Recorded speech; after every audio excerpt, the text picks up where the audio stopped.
How to fix if your AOL mail app is not working.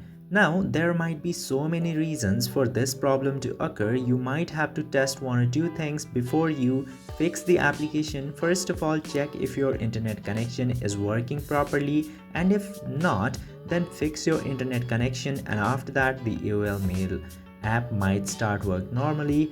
And after that, you should consider clearing the data or the cache of AOL mail app, and after doing that your cluttered cache in the device will be cleared, and after that you can use AOL mail app without any problems. Or you can tap into your profile and after that tap to settings, then you will get this section of help. Tap to help and then it will lead you to the browser, and after going in this page you can simply contact the customer service from here and you can tell them to fix your issue and they will help you. You can also directly contact to support from this page. This is how you can very easily fix your AOL mail. If this video helped you, don't forget to hit that subscribe button.